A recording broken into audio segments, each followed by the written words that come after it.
अस्सलामुअलैकुम। CO 125 denial क्या है जी? सबमिशन और बिलिंग एरर का डिनायल जब मौसूल होता है तो CO 125 डिनाइड कोड जो है वो मेंशन होता है EOB के ऊपर या ERA के ऊपर। Denied code CO 125 indicate that there was a billing or submission error in the claim. This can happen due to incorrect information on the claim. For example, wrong patient details, incorrect CPT or ICD codes, or mismatched provider information.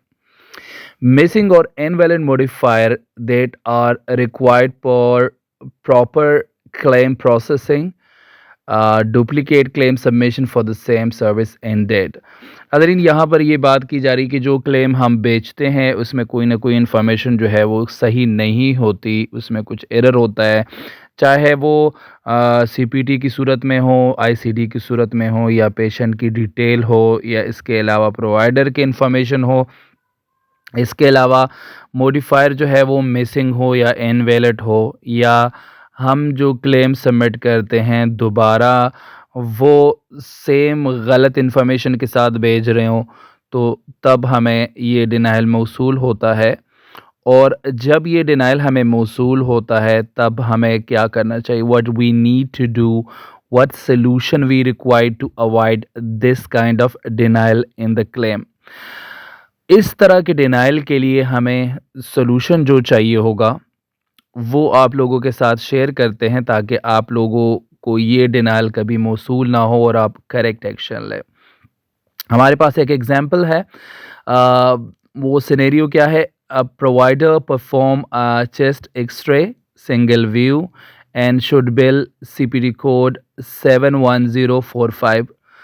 एक provider क्या है, उसने chest x-ray perform किया है single view के लिए और जिसके लिए CPT कोड 71045 जाना चाहिए, लेकिन mistakenly submit 71046।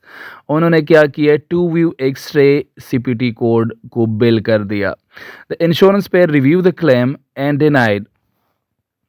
Now, to resolve that kind of denials, we need to verify CPT code before claim submission to ensure the accuracy of the claim. हम जब CPT कोड बिल करते हैं तो हमें सबसे पहले, मतलब जब क्लेम बिल करते हैं तो सबसे पहले हमें CPT कोड जो है वो वेरीफाई करना चाहिए कि ये जो सर्विस परफॉर्म हुई है इसके मुनासबत से एक्यूरेट CPT कौन सी है। ठीक है, और हमें अभी क्या एक्शन चाहिए? हमें करेक्ट करनी चाहिए CPT code, corrected claim resubmit करना चाहिए अलॉन्ग विद प्रॉपर डॉक्यूमेंटेशन, और इसके अलावा कोडिंग टूल और पेयर गाइडलाइंस को इंश्योर करना चाहिए ताकि हमारे डिनायल मौसूल ना हो। हमारे पास जो है वो सेकंड एग्जांपल है missing modifier for procedure. Scenario क्या है? अ surgeon perform a bilateral knee procedure but the claim is submitted without modifier 50. The insurance denied the claim with CO 125 stating that the billing is incomplete or incorrect. अब ये है कि जो doctor है उसने bilateral नी procedure perform किया है और बिलर ने क्या किया है, उन्होंने 50 मॉडिफायर के बगैर ही क्लेम को सबमिट कर दिया है और उसमें इंश्योरेंस ने डिनाइड कर दिया कि भाई ये CO 125 है, यानी इसमें कोई बिलिंग एरर है। तो अब इसका सलूशन क्या होगा? सलूशन ये है कि check if the procedure required a modifier before submitting. हमें चेक करना चाहिए क्योंकि बायलैटरल है तो बायलैटरल के केस में हमें क्या चाहिए? हमें मॉडिफायर देखना चाहिए। ठीक है, तो मॉडिफायर के लिए क्या करें? Correct and resubmit the claim with modifier 50 to indicate a bilateral procedure. इस सिचुएशन में हमें 50 भेजना चाहिए क्योंकि सर्विस बायलैटरल परफॉर्म हुई है।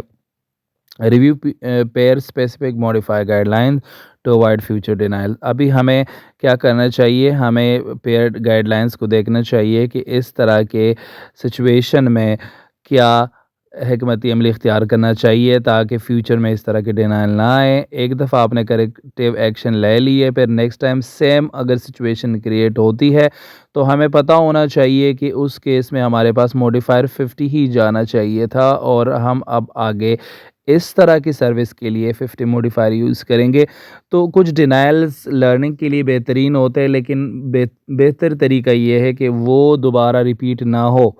ठीक है, और या आपको डिनायल से पहले ही आपको एक्शन आना चाहिए। आपकी लर्निंग ऐसी होनी चाहिए कि आपको इस तरह के डिनायल मौसूल ही ना हो।